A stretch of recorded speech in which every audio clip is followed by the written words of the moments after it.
وبركاته. إن الحمد لله نحمده ونستعينه ونستغفره ونعوذ بالله من شرور أنفسنا وسيئات أعمالنا من يهده الله فلا مضل له ومن يضلل فلا هادي له أشهد أن لا إله إلا الله وحده لا شريك له وأشهد أن محمدا عبده ورسوله. يقول ربنا تبارك وتعالى: يا أيها الذين آمنوا اتقوا الله حق تقاته ولا تموتن إلا وأنتم مسلمون. وقال أيضا: يا أيها الذين آمنوا اتقوا الله وقولوا قولا سديدا يصلح لكم أعمالكم ويغفر لكم ذنوبكم ومن يطع الله ورسوله فقد فاز فوزا عظيما. أما بعد فإن أصدق الحديث كتاب الله وخير الهدي هدي محمد صلى الله عليه وسلم وشر الأمور محدثاتها وكل محدثة بدعة وكل بدعة ضلالة وكل ضلالة في النار. أيها الأخوة وأيتها الأخوات, saudara-saudara dan saudari-saudari yang semoga dirahmati oleh Allah Subhanahu wa taala. Alhamdulillah, segala puji bagi Allah Subhanahu wa taala. Karena dengan rahmat dan nikmat Allah Subhanahu wa taala, di pagi yang sejuk ini Allah Subhanahu wa taala mengumpulkan kita di salah satu rumah dari rumah-rumah Allah Subhanahu wa taala, yang kita mohon kepada Allah Subhanahu wa taala agar pertemuan kita ini termasuk dalam sabda Nabi sallallahu alaihi wasallam, majtama'a qaumun fi baitin min buyutillah yatluna kitaballah wa yatadarasunahu bainahum illa nazalat alaihimus sakinah wa ghashiyatuhumur rahmah wa haffathumul malaikah wa dzakarahumullahu fi man indah. Tidaklah berkumpul suatu kaum di salah satu rumah dari rumah-rumah Allah Subhanahu wa taala, mereka membacakan di dalamnya ayat-ayat Al-Qur'an dan mempelajarinya, kecuali akan turun kepada mereka ketenangan. Mereka akan dikelilingi para malaikat dan Allah Subhanahu wa taala akan menyebut mereka di sisi para malaikatnya yang mulia. Ayyuhal ikhwah wa ayyatuhal akhwat rahimani wa rahimakumullah. Pada kesempatan yang baik ini, insyaallah taala kita akan membahas sebuah materi yang sangat penting pada hari-hari ini, yaitu dengan judul Bimbingan Islami saat gempa bumi dan tsunami. Sebagaimana yang kita ketahui bersama bahwa beberapa minggu yang lalu kita dikejutkan oleh peristiwa dahsyat. Peristiwa dahsyat tersebut adalah gempa bumi plus tsunami yang menimpa saudara-saudara kita di Mentawai, Sumatera Barat. Dalam waktu yang berdekatan juga muncul bencana yang tidak kalah seramnya, yaitu meletusnya Gunung Merapi di Jawa Tengah. Peristiwa dahsyat tersebut, ayyuhal ikhwah, telah menyapu bangunan rumah, memakan korban jiwa, menjadikan manusia terluka-luka, dan menghancurkan harta dan sarana hidup manusia. Peristiwa ini adalah peristiwa yang sangat besar, peristiwa yang penuh dengan pelajaran. Oleh karenanya hendaknya bagi kita untuk menggunakan akal pikiran kita yang telah Allah Subhanahu wa taala anugerahkan kepada kita untuk mengambil dan memetik pelajaran-pelajaran berharga dari peristiwa-peristiwa besar yang ada di sekitar kita, sehingga menambah keimanan kita kepada Allah Subhanahu wa taala dan memberikan semangat kepada kita untuk berlomba-lomba di dalam amal saleh dan tidak tertipu dengan kehidupan dunia yang sangat menipu. Oleh karenanya, insyaallah pada kesempatan yang baik ini, izinkan kepada kami untuk membahas masalah gempa bumi ditinjau dari sudut agama Islam dan penjelasan para ulama salafus saleh. Dan sebagai faedah sebelum kami menyampaikan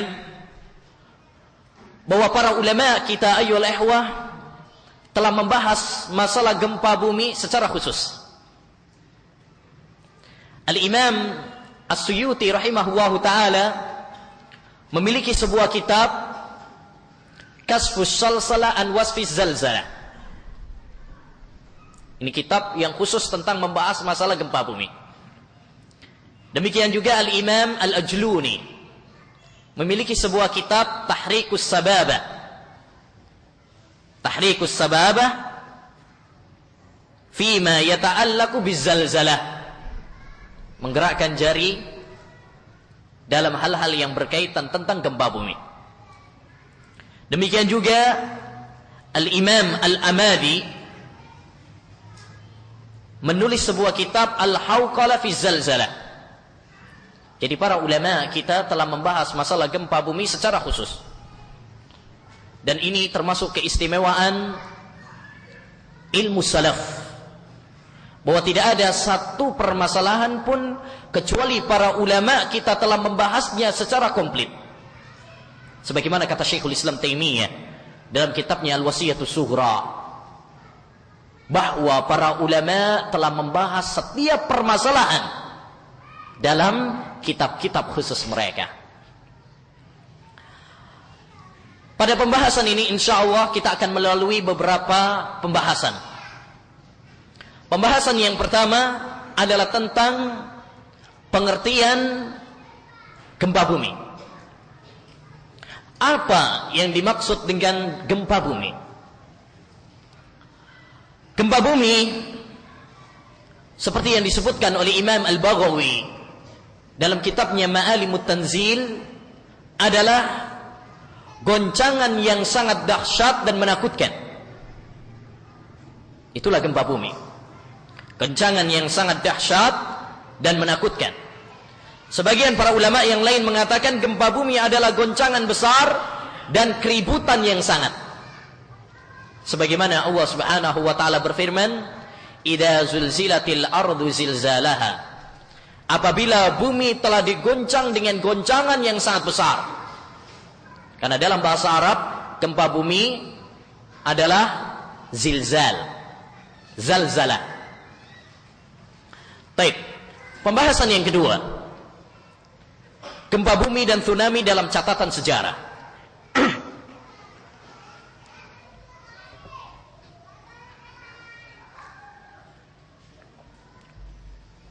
Apabila kita menelaah sejarah, niscaya akan kita ketahui bahwa peristiwa gempa bumi dan tsunami bukanlah hanya khusus terjadi pada zaman kita sekarang. Tetapi peristiwa gempa bumi dan tsunami sudah terjadi jauh sebelum kita. Bahkan jauh Nuh di sana. Sebelum Islam datang telah terjadi gempa bumi dan tsunami.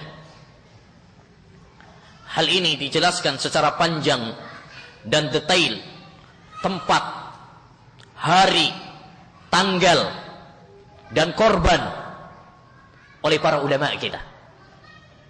Seperti Al-Imam Ibnul Jauzi dalam kitabnya Al-Mudhish dan Al-Imam As-Suyuti dalam kitabnya Kasfus Salsalah.